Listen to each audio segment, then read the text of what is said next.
안녕하십니까. 우리 노무사 업계도 인정하고 있는 대한민국 최고의 산재 전문 노무법인 노무법인 산재 대표 노무사 천광우입니다. 오늘은 제가 산재를 처리함에 있어서 과정 중에 하나가 될 수 있는 업무상 질병판정위원회에 대해서 한번 이런저런 이야기를 좀 나눠볼까 합니다. 자, 업무상 재해는 제 영상 보시면 알 거예요.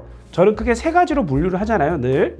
첫 번째, 업무상 사고, 그리고 통근재해, 즉 출퇴근재해, 그리고 세 번째가 뭐예요? 업무상 질병. 이 업무상 질병이 업무상재해에 해당된다, 안 된다를 판정하는 위원회가 따로 있구나. 우리 업무상 질병판정위원회는 이 전국적으로 8곳이 있습니다. 서울 북부, 서울 남부, 경인, 대전, 대구, 광주, 부산, 경남 8개죠. 그런데 올 7월부터는 하나가 더 생긴답니다. 경인도 이렇게 위아래가 나뉜다고 해요. 그래서 현재 경인 판정위는 인천에 있는데 이거를 아마 수원 쪽에다가 하나 더 만든다고 해요. 그럼 이제 우리나라 업무상 질병판정위원회는 과거에 6개에서 8개로 확장됐고 이제는 9개로 확장된다고 합니다. 그 확장되는 게 무슨 의미가 있어가 있는데, 글쎄요, 이건 저 개인적인 바람이기도 하는데, 이게 위원회가 관할하는 지역을 이렇게 큰 덩어리에서 조금씩 나누다 보면은 처리 절차가 많이 단축되지 않을까라는 거를 저는 좀 기대를 하고, 또 하나는 경기도 화성에 사는 재해자가 있고 구술 심리를 가는 거예요. 그런데 화성에서 어디까지 가야 돼요? 인천까지 가셔야 되잖아.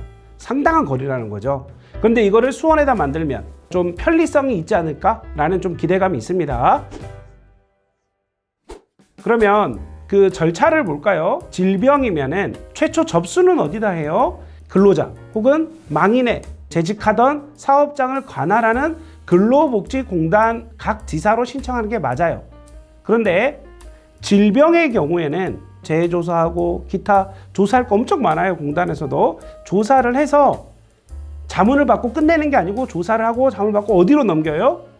업무상 질병판정위원회로 넘긴다는 거죠. 여기에는 외부위원이 원칙적으로 6명, 근로복지공단으로부터 위촉받은 업무상 질병판정위원이에요. 즉 외부 사람들란 말이에요. 그래서 여기서 원칙적으로 위원장님 포함하면은 7명, 다수결이 나와야 돼요. 근데 한 가지 주의를 하셔야 돼요. 예를 들면 위원들은 3대 3이에요. 위원장님이 예를 들어서 승인에다가 표결을 했어요.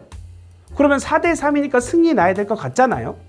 근데 위원장님을 제외하면 어떻게 되죠? 3대 3 동수가 나오죠. 위원장님이 표결을 했을 때 3, 3이 나오면은 가부동수, 즉 보류가 됩니다. 그래서 한 번 더 하셔야 돼요. 이건 1차 때 한해서 말씀드리는 거예요. 그래서 통상적으로는 전원 일치된 의견으로 승인, 내지는 전원 일치된 의견으로 불승인, 다수 의견으로 승인, 다수 의견으로 불승인, 이런 식으로 가는 겁니다. 자, 이해되셨죠? 간혹 업무상 질병판정위원회를 가지 아니하는 경우가 있어요. 대표적으로 뭐가 있을까요? 최근 영상에서 한번 다룬 주제인데요. 자, 예를 들어서 홍길동이라는 근로자가 계세요. 이분이 뇌출혈이 왔어요. 업무상 질병으로 내지는 업무상 사고로.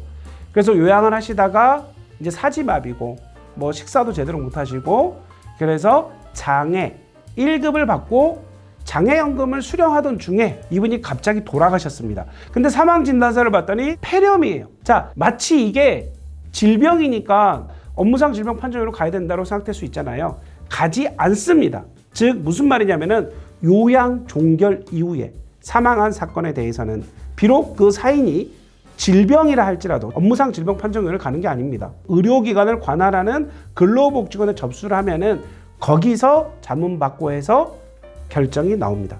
한 가지 더 말씀드리고 싶은 거는 업무상 질병판정위 회부가 되면은 심의가 열릴 거잖아요. 나 열심히 준비했고 서류 잘 넣었어. 이렇게 좀 자족하지 말고 꼭 구술을, 의견 진술에 참석을 해서 왜 이게 업무상 재해에 해당된다고 생각하는지에 대해서 1분이건 5분이건 정리를 해서 한번 구두로 말씀드릴 필요가 있다고 저는 생각합니다. 그래서 오늘은 제가 업무상 질병판정위원회에 대해서 좀 다뤄봤는데, 상담을 하다 보면은 뭐 이런 분들이 있어요. 어떤 다른 노무사님한테 일을 맡겼는데 근데 그 노무사를 안 간다는데, 근데 그거는 가야 된다고 제가 말할 수 없죠. 그거는 그 대리인인 노무사님의 어떤 판단의 문제예요. 하지만 어떤 일반적인 저의 답변은 가급적이면은 꼭 참석을 하셔라. 라는 게 제 답변이고요. 그렇게 좀 이해를 하시면 좋을 것 같고, 다음에는 제가 또 다른 주제로 한번 찾아뵐게요. 감사합니다.